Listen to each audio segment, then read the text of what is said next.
Martin Luther King, one of the great Americans of our time, was assassinated in 1968. Most Americans are not that certain about what actually occurred on that day. Who pulled the trigger and why did it happen? What are the details of that event? Today we're going to discuss that with our guest. Let me introduce you to Jim DiEugenio. Hi, Ken. Hi, you're an author and a political analyst and commentator. Yes. What was the book you published? Well, in 1993, I published Destiny Betrayed, which is primarily about the assassination of President Kennedy. And then 10 years later, in 2003, I co-edited a book called The Assassinations, which is about all four assassinations of the 1960s. That would be John F. Kennedy, Malcolm X, Martin Luther King, and Senator Robert Kennedy. Okay, so today we're going to talk about the actual events that occurred in the assassination of Martin Luther King. Correct. Okay, now most Americans, or my friends, are familiar with that last image of Martin Luther King standing on the balcony of the motel he was staying at. What's the name of it? It's called the Lorraine Motel. The Lorraine Motel, and he's on the balcony in the back, facing the alley, walking around, talking or getting ready for the day, sort of like, and that's the image we have. Mm-hmm. What was going on at that exact time that he was walking around there? Something that very few people know is he wasn't even supposed to be in that room. Okay, a week before he arrived there, somebody switched the rooms. All right, he was supposed to be on a lower floor, first floor, facing inside to the courtyard. All right, somebody went in there and changed the room location so he'd be upstairs on the second floor with a balcony that he could walk out on. Now, of course, what makes that so interesting is that if he would have had the original room, he could have never been killed like that. All right, because you couldn't have got the open shot at him, from across the street.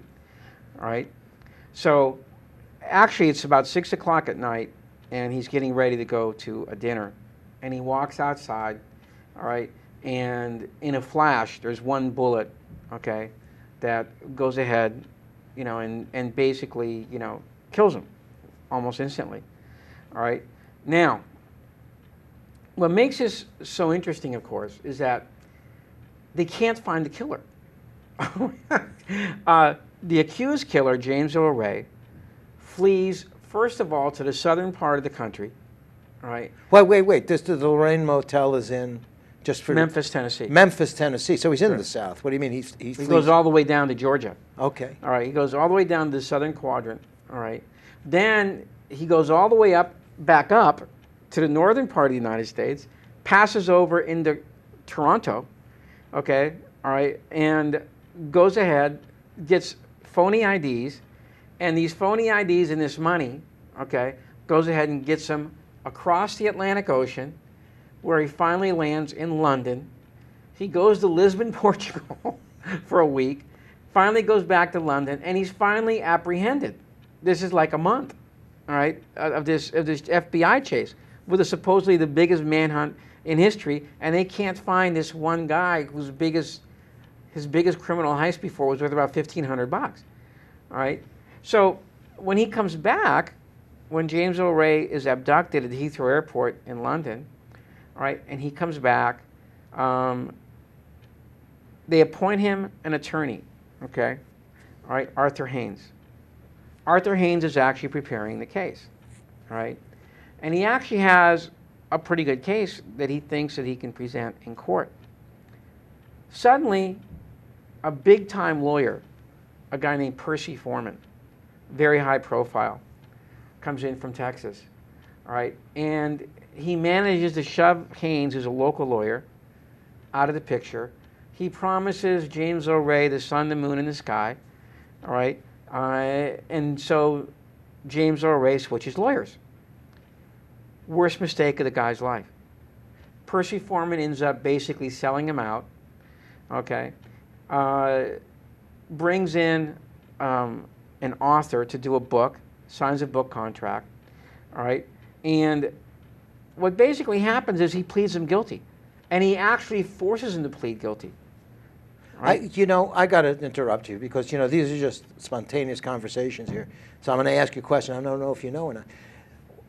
Where did James Earl Ray get the money to do all of this traveling? Well, See, where's the bankroll? I mean, to go Right. into London, he's flying around the world. not until afterwards did he actually get to tell his story. All right. He had a mysterious handler by the name of Raoul. Okay, and he met Raoul up in Canada, and Raoul basically said, "Look, I do gun deals, etc.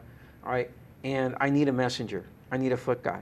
All right, to go ahead and deliver things to certain places at certain times. Okay, while I'm up here."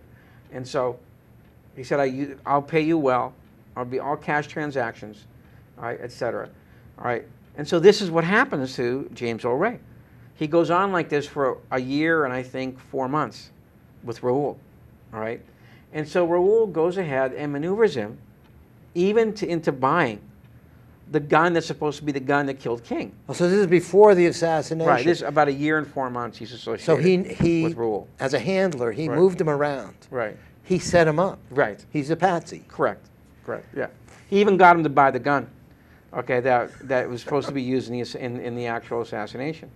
So, and the other question, which I think you were alluding to, how did he get the phony IDs to go under these aliases? Yeah. Because if you take a look at the 4 aliases he used, and this is something that nobody's been able to figure out. Number 1, they all resemble Ray. If you look at a picture, I think it's in Phil Melanson's book. He has all 4 pictures arranged, and it's amazing. They all resemble Ray. Okay, number 2, they're all from Toronto. I believe it's the Canadian city of Toronto. And they all live within a 10-mile radius of each other. Now, what are the odds of that? What are the odds of that happening? Okay? And the answer is it's almost none. How could you possibly do that unless you had, some kind of computer that you could go ahead and match, the faces, with the... Or a big staff. Yeah, I mean, you couldn't do that. It's a project. What are the odds of picking them out of the phone book? The Right. 4 people that resemble you that all live in the same... it's just very hard to believe. So this is what he uses to get away from the authorities when he flees to London.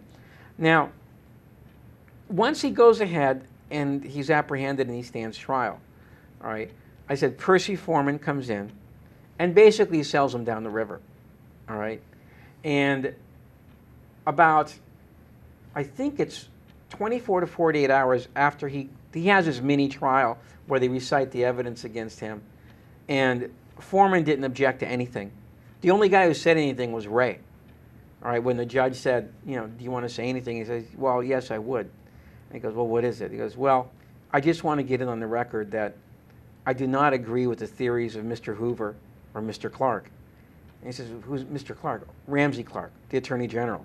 I just want to make it clear I don't believe what their theories are saying. All right, and that's the only thing that he says on his behalf during the entire mini trial. It was really no trial at all because Foreman didn't do anything. defense. Yeah, he didn't say anything. All right, during the whole thing. All right, and so about 48 hours after the trial, Ray realizes what happens to him, and he writes a letter to the judge saying, I would like to reconsider everything that just happened. I don't think I was represented well. And in a very, very puzzling happenstance that could only happen in the movies, the judge, Preston Battle, is actually reading his plea on his desk, and he's about to go ahead and sign it, and he had a heart attack and died. Oh, come on. Come on. I'm not kidding you. I said it's out of a movie, all right? So there went the last best chance, for... I mean, he just collapses? Right. Yeah, it was right on his desk when they found his body, all right? Oh, you mean in his private office, not Yeah. in front, not... Yeah, in his private office. Well, so they said it was a heart attack. Well, There was nobody in the really room with him. No, nobody really knows He what happened. apparently but died from a heart attack. That's what happened, all right? And so James Earl Ray wasn't allowed. Now, let me tell you something else. In that kind of a situation, all right, when you're in the process of reapplying, for a rehearing, et cetera, and Yeah. something happens, and you're supposed to be able to refile it later. Well, what they did is when James Earl Ray finally got a good lawyer, William Pepper, all right, the Tennessee legislature changed the law. So he couldn't get a new trial. All right, that's how determined they were. Yeah, but if they change the law, it doesn't go retroactive. Yeah, they made it retroactively. Okay, they couldn't do it. All right, that's how shades of our current administration. Yeah, so we didn't break the law; we changed it. Right. So what happens is he doesn't get to use that part of the law to go ahead and get a new trial. Now, what happens later is that years down the line, James Earl Ray finally gets an attorney who's willing to take his case for nothing and go ahead and argue and trying to get him a new trial. And this guy's name is Bill Pepper. You know, who's William Pepper. William Pepper. Right. He has his own history. He's a notable personage at the time. Right. He's an American who moved to England, all right, and he did a lot of really good things with King when he was alive. All right. It was supposed to be Pepper who actually got King interested in the Vietnam War when he did this article for Ramparts magazine. Could you say that again? It was supposed to be Pepper who actually got King very interested in the Vietnam War. Oh, I because see. He did this article for Ramparts called "The Children of Vietnam," in which he went there and all these pictures of what the napalm and everything was doing to these kids, and went into Ramparts, and King saw it, got very interested, and they met, etc. And then this led to the famous speech by King at the Riverside in New York. Yeah. So Pepper comes back from England, decides to take the case, and he reads all these stuff in the law books, and he finds this one section that says, if a new technology has developed after the verdict has come through, then the defendant, even if he's convicted, can apply for a new evidentiary hearing. Now, this is state law. That's a state law in Tennessee. So he found this way to get a new evidentiary hearing. All right, and he was going to go ahead and these new kind of, because the rifle was never tested. So now I was going to come back and ask about the ballistics. Right, the rifle was never tested. So now they can test the rifle, okay, to see if the bullet that supposedly killed King matches. Okay. Well, but they know the caliber. In other words, Ray is associated with a rifle that he purchased. Right. And they found it. Right. And now it's a question of, did the bullet come from that rifle? But the caliber of the bullet they discovered in King was the same as the rifle. Well, yes and no. They say it's the same caliber, but a funny thing happened to that bullet. Once it went to the FBI, it got cut up in pieces. Oh. And nobody has ever been able to explain why it was cut up in pieces after it was extracted from the body. Okay. All right. But once it's cut up, how could they possibly new technology? That's what made it difficult. So they had to examine the reports that the FBI supposedly filed when they did their original test. Oh. Okay. So everybody thinks that this is going to go nowhere. But what they didn't bargain on was the judge. All right. The judge is a guy named Judge Joe Brown. All right. Who happens to be African American, born in Los Angeles, went to UCLA Law School in the 60s, etc. And so he has a real feeling for what happened to Dr. King. All right? It lands in his court. All right? And so the local DA and everybody is thinking, well, he's not really going to take this seriously, is he? Well, he actually did take it seriously. Every once in a while you get a good apple. Yeah. Okay, well, this guy happened to be a good apple. So he goes ahead and he allows Pepper to come into court, all right, and go ahead and start applying for these rifle tests that are going to be done, all right? So this is an evidentiary hearing. It's not an appeal or trial. No. Just an evidentiary hearing. It's an evidentiary hearing to see if he can pass that threshold. If he can pass that threshold, then you go ahead, right? All right. Well, believe me, they were determined that this threshold was never going to be passed. So they did a first round of rifle tests, and they came back inconclusive. This was the problem. There was a mark on the test bullets, all right, that was not on the original bullet. But the prosecution said, the DA, well, that probably came from the barrel of the rifle because it hasn't been cleaned, all right? So Joey Brown, who's a rifleman, shoots every weekend. He goes, well, that's easy to solve. We can go to the rifle shop, you get this liquid, You go ahead and pump it through the rifle barrel, and it doesn't mark any of the inside of the rifle barrel, and it cleans it all out, and then we'll do the test. Well, when the DA heard this is what he was going to do, and we'll see if it comes from the rifle or if it comes from the fouling of the rifle. When he heard that, all of a sudden, all hell broke loose in Memphis, okay, when they heard that this guy was going to do this. And I'm not kidding. You know, the press comes in, you know, the Washington comes in, the FBI comes in, the local authorities. Joe Brown made a big mistake. He went on vacation. Well, the local authorities broke into his office, and they accused him of misusing the files.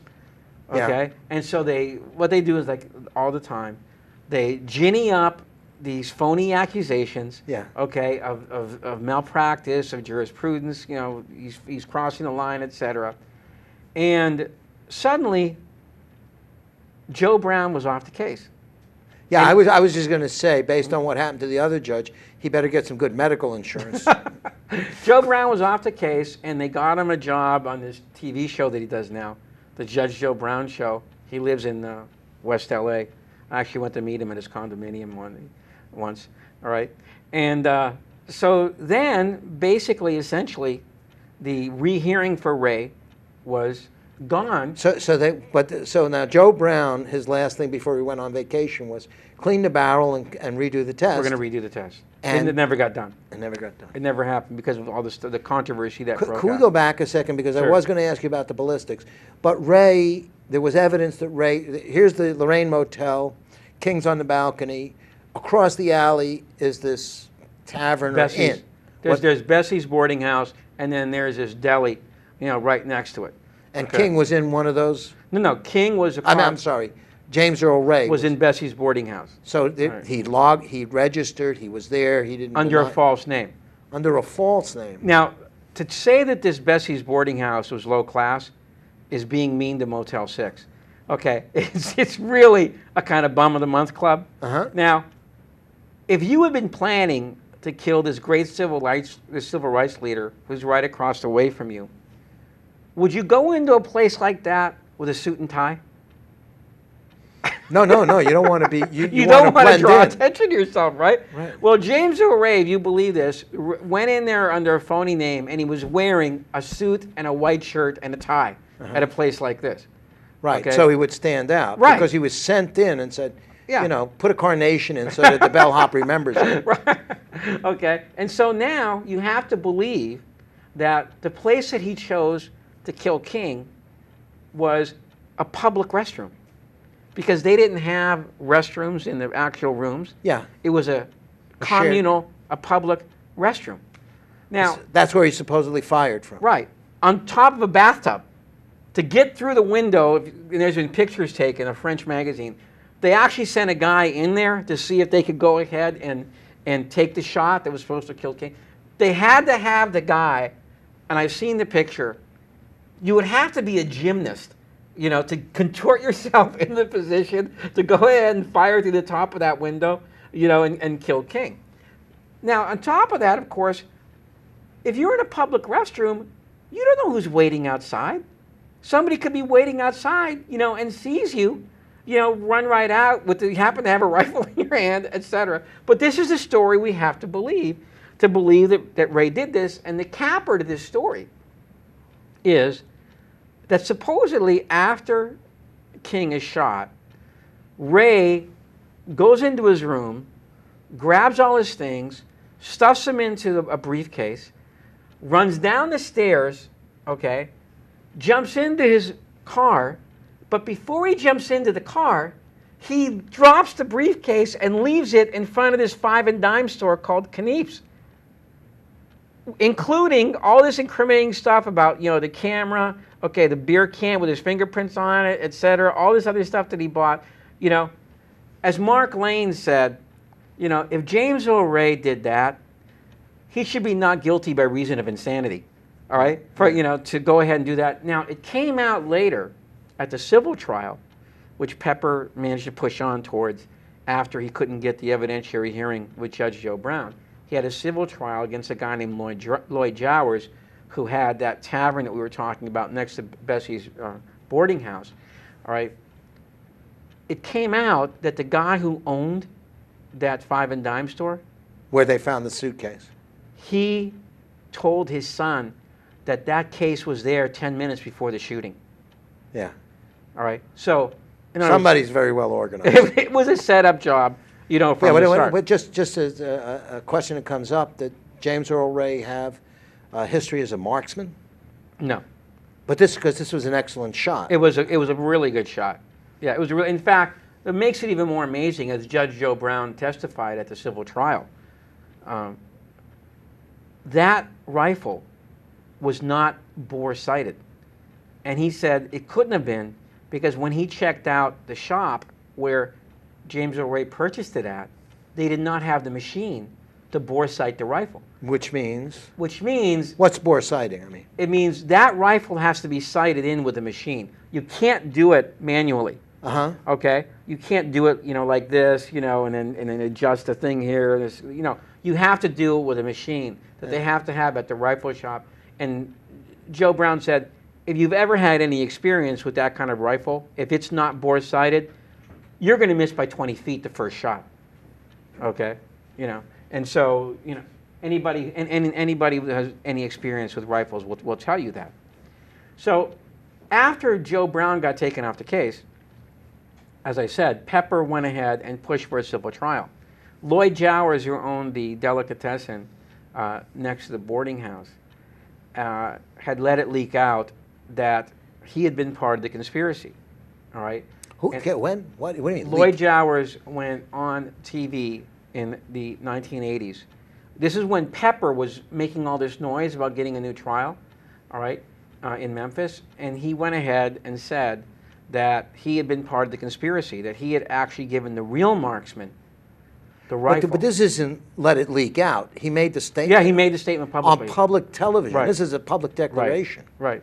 And then now it's too late to cover that up because Right. it's on the air. Right. So did anybody contest this? Did anybody react and say? Well, no. What was so surprising is that the DAs didn't do anything.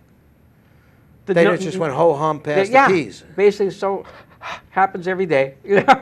we get a confession in one of these big assassination cases, go to sleep. All right, so nobody did anything. So he admitted that he was part of a conspiracy. Right. Did he name at any time, did he name This who is his what he said. co-conspirators This is what were? he said. He said, I was called, okay, and I was supposed to do a job for $100,000. I was supposed to give the real marksman the actual rifle, and then I was supposed to dispose of the rifle afterwards. And all I'll say is the guy I gave the rifle to was not James Earl Ray. So he admitted. Yeah, right. That's what he said. And he didn't do details about the description of the guy, what kind of rifle or anything, No. but he admitted this Right. on public television. Now, after the thing, his story went a little, because he wasn't prosecuted, his story began to change and waver. First he said it was one guy, then he said it was Raul, okay? Because nobody came after him, okay? You know, if you're actually charged, you don't change your story. But he was allowed to hang out there, and so his story began to waver and change. Pepper went ahead and charged a civil trial in the family of Martin Luther King. You know, his wife, Coretta Scott King, sons and daughters, decided to file a civil case against Jowers. Very, very, very historical case. Yeah. All right. There was a book on it. I read the book. Well, what's really funny about this is that this is really a big thing, right? The only magazine that had a reporter there every day was Probe, our magazine, our little magazine. And he ended up, of course, winning the case, and he presented a lot of evidence in there, a lot of evidence in the record, you know, for there actually being a conspiracy. Pepper did. And so that's the biggest. I mean, you know, when I read the book, when I'm listening to you now, it's obvious. It's plain as anything, right? Yes. So there's nothing happens about this. No, stuff. and in fact, it made page 16 of the New York Times when the when the verdict came down. All right, I'll never forget. One of our subscribers called me and said, "Jim, it was on page 16 of the New York Times, and what was on page 1 was a new diet for Chinese people." Okay, how they're getting people to lose weight in China. That was on the front page. But the conspiracy to kill Martin Luther King was on page 16. Okay, Jim, Yeah. we're out of time. I'm sorry about that. That's okay. There's more to tell. There's a lot more to tell. Okay, thank you very much for watching. Don't get disheartened. This kind of thing goes on all the time, and you have to, you know, have good hearts, stout hearts, put up, keep fighting. Thanks for watching, and as I say quite often, go out and do something to help someone. See you next time.